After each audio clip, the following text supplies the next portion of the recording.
Hi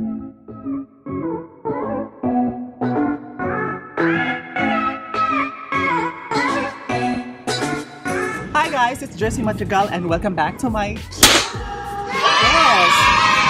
For today's video, tayo ay magpapakapit! Wow! And kung makikita ninyo, nandito tayo ngayon sa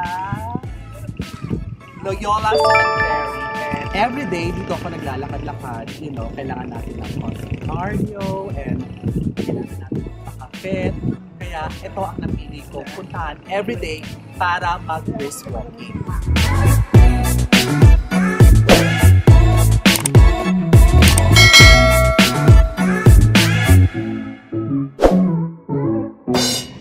Gaya nga ng sabi ko, nandito tayo ngayon sa Loyola Cemetery, dito sa Loyola. And yes, ito nga yung napili kong place para maglakad-lakad because, you know naman, pandemic, ang Marikina Sports Center is closed pa. Kaya hindi pa natin pwedeng gamitin. But before, nagpa-Marikina Sports Center ako, kami ng mga friends ko para mag-walk and mag-jogging. But since tayo ay nasa ilalim ng pandemya, kaya ito lang ang available na place, ang Loyola Cemetery. Kung nagtataka kayo kung bakit ako parati na dito sa cemetery, because ito nga lang perfect place para sa mga katulad ko na nagpapakafit, para sa pag-jogging and pag-brisk walking. So first, of course, kailangan natin bago tayo mag-jog, of course, kailangan kumpletong outfit. Hindi naman not necessarily na magandang outfit para sa pag-walk or pag-jogging. As long as you are comfortable pag naglalakad ka or nag-walking. Siyempre, kailangan naka-rubber shoes. Siyempre, sakto man naman nakakita na nagja-jogging at nag-brisk walking kung ikaw ay naka-sleeper. So better tayong lahat po ay maraming gagamit ng walking shoes or running shoes. Ang tawag kasi dito is running shoes para comfortable kayo habang nag-walk kayo or nagja-jogging.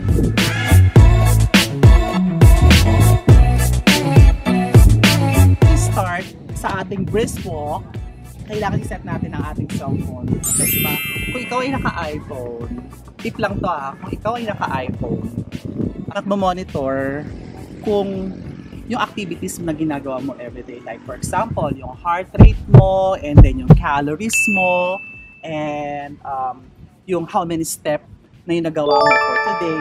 So, eto lang yung dito ako nagmo-monitor ng aking mga steps. So, mas maganda rin talaga kung ang gamit mo ay iPhone. Pero, mas maganda kung ikaw ay naka-iWatch. Kasi kahit hindi mo nahawak yung iPhone mo, dito magka-count na yung iyong activities. Like yeah, for example, ngayon, start na natin, bago tayo maglakad, start na natin. Ayan, mag-auto-focus siya.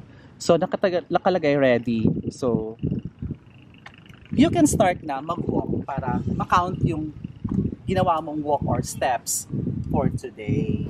So, yan, we can start walking na. And before that, of course, hindi lang naman ako mag-isa. Kasama ko ngayon si Ate M! Ayan. So, si Ate M, madalas ko nakakasama yan dito sa Loyola. Kasi kailangan niya mag-brisk walking. Importante sa kanya because, you know, barda. Hindi naman sa barda. Kasi importante rin yan kasi because of, meron siyang health condition. And syempre, since pandemic, alam ko naman sa inyo na hindi kayo makapag-workout because natatakot kayo. But anyway, open na rin naman yung mga tawag dito, open na rin naman yung mga gym ngayon. But syempre, alam ko naman marami sa atin, sa inyo, na natatakot pumunta sa mga gym because syempre, medyo scary pa rin because of the pandemic at baka mahawa tayo. But anyway, ito lang ang may advice ko sa mga fit na tao na normally na pumupunta sa gym almost every day or 3 times, 4 times a week. Ito na lang yung gawin ninyo. Mag-walk kayo or mag-jogging kayo every day. At least 30 minutes or 15 minutes a day nga lang okay na eh. But ako kasi everyday, mostly everyday ako nagwo-walking. Kasi meron akong nire-reach na goal na kada walk ko or kada brisk walking ko, at least maximum of 10,000 steps ang ginagawa ko. Yun ang goal ko every day. So, but anyway, sa mga baguhan, minimum of 6,000 steps, siguro enough na yon. And I'm sure natatakot kayo kung bakit kami nasa sementeryo. Kasi ito lang yung perfect place na pwede akong mag-walking. Kami, mga kaibigan ko, mag-walking. Hindi crowded, safe, and presko. Alam mo yon, hindi tayo magkakahawaan ng kung sino man yung infected, di ba? At least dito, wala kayong makikitang tao. Look, kaming dalawa lang, kahit hindi kami mag-wear ng mask or face shield, alam namin sa sarili namin na safe kami because wala namang masyadong tao. Unlike kung ikaw ay pupunta sa gym, or syempre alam naman natin sa gym medyo kulob. May mga gym na air condition and may mga gym naman na wala. But still, malaki ang chance na magkahawa-hawa tayo or ma-infect tayo sa mga, hindi nating alam na infected pala. So much better siguro na dito na lang kami mag-walk or mag-jogging kasi alam namin safe kami. At isa pa kung bakit napili ko dito mag-walk dito sa Loyola, because ang daming gwapong mga nagbabike, mga siklista na gumagamit din ng Loyola Cemetery. I don't know, napili rin siguro nila rito kasi alam nilang mas safe. But, hindi lang naman kasi yun yung habol ko. Alam naman natin na fitness ang pinunta ko rito.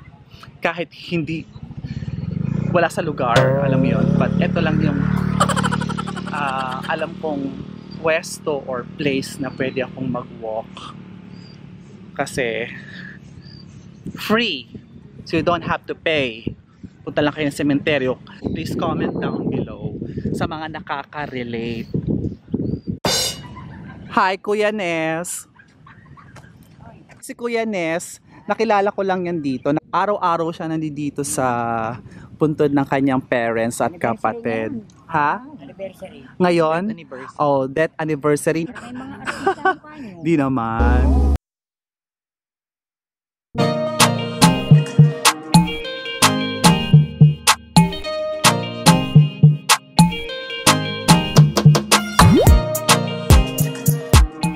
Guys, hindi kayo matatakot pumunta dito or mag-walk kasi may mga tao naman, mga nagwo-walk din dito tulad niyan, Sunny and si M super walk.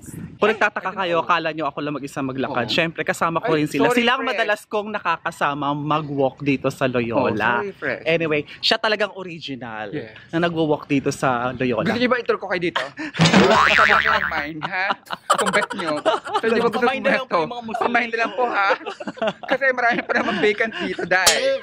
At saka marami pa kami nandun sa likod, nagluwalk pa yung mga matatanda kasi nandun may mga gout na yon.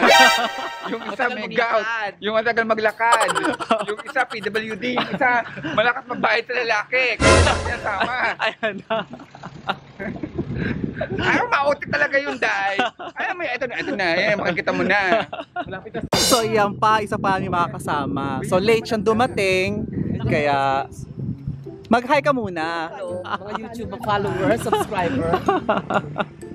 So ayan, sila yung mga kasama ko. At meron pa nasa likod pa. Medyo mabagal maglakad kasi mga senior citizen. So, nandito tayo ngayon sa part ng mga musileo. Anyway, Sunny, bakit ka nagwo-walking? Since kailan ka pa nagwo-walk? 4 years ago. Talaga? Secret for Fountain of Youth.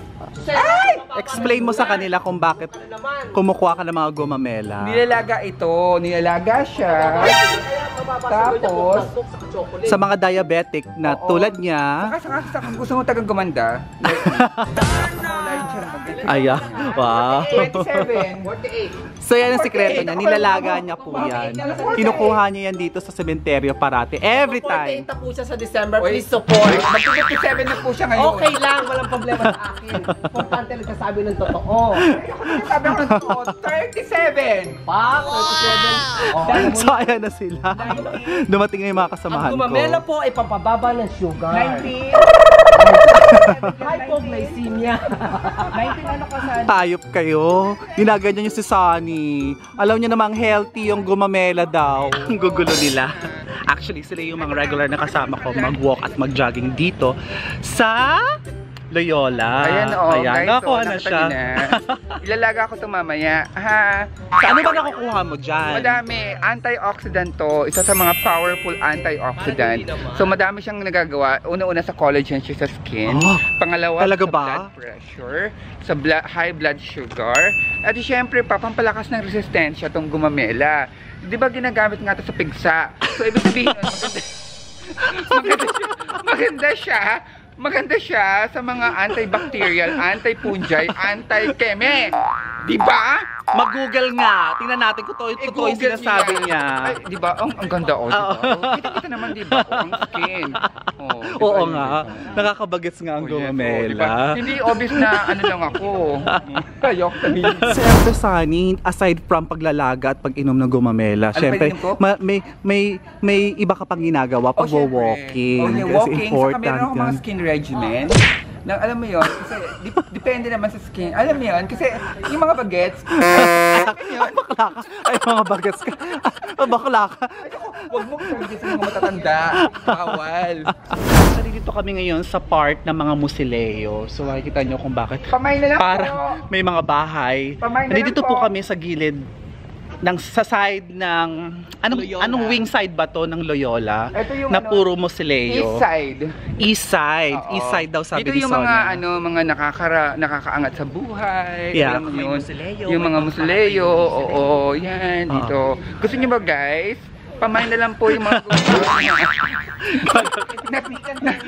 Pwede ko po pong ipag-grab sa inyo yung mga titulo agad. Meron pong libreng lapida po yan. Sabihin nyo na kung kailan nyo gusto. Ay nako, pwede rin po na i-express. Gusto nyo bukas na, pwede ko naman i-express yun dahil no. Sa halagang? Ay, mura lang. Mura 8 PM is the key. Mapag-uusapan ng presyo. Basta pamay na lang po ha. Diba? So, ito po yung side ng mga musileo sa mga nakakaangat-angat sa buhay. Nandito po yan sa side na yan. Kung nagtataka ko yung nakakatakot, hindi siya nakakatakot. Actually, para lang siyang subdivision. Ay naku, ang bagal ng mga may edad na dahil. Ano yan, ang bagal? Ate M, promote your channel. Hi guys! Please do subscribe my YouTube channel. It's M Prado. And of course, don't forget to smash the hit and the like button. Ayan! So ayan guys, don't forget to subscribe to her channel. Yes. Ilalagay ko na lang sa description down below yung kanyang YouTube. So yes, you can subscribe to her. Actually, nagsisimula pa lang siya sa YouTube. So, mag-enjoy kayo.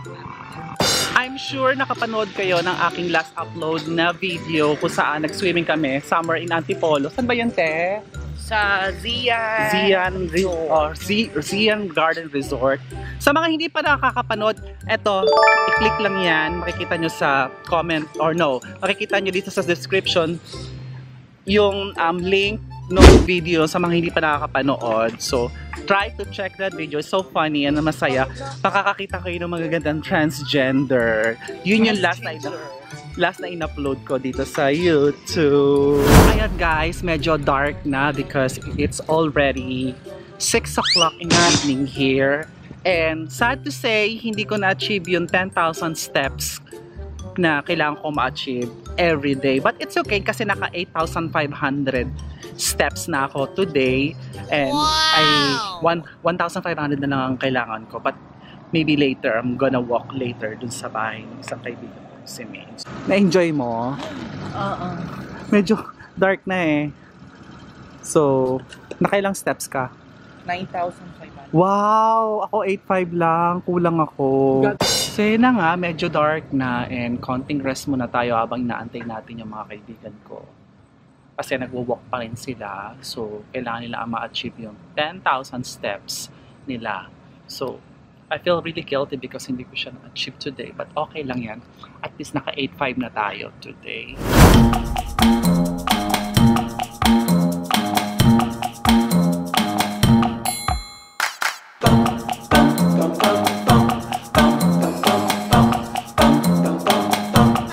Oh my God! Yung cellphone! Oh my God! Ang love! Oh my God! Nagsagot ka! Oh my God! Ano ba ginawa mo?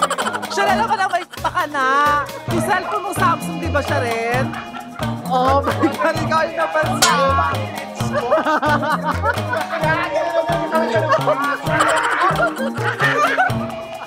Napaswimming siya, wala sa oras. Oh my God! Oh my God! Okay, gumana. Oh my God! Oh my God!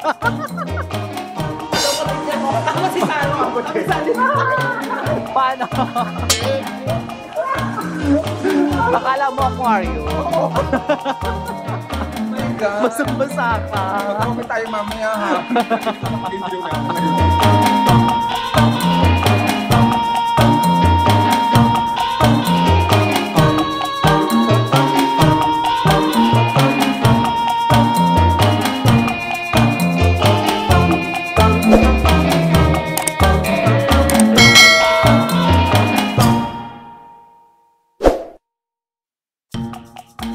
We are here at Taytay, of course. We attending a birthday of Mom's friend, of course. So, hello lang kami. Naka-celebrate ng birthday dito sa resort. Summer here in Taytay. And it's medyo mahabang araw namin because after namin mag-walk and dito kami dumiretso sa resort. So, it's nice, no? Diba?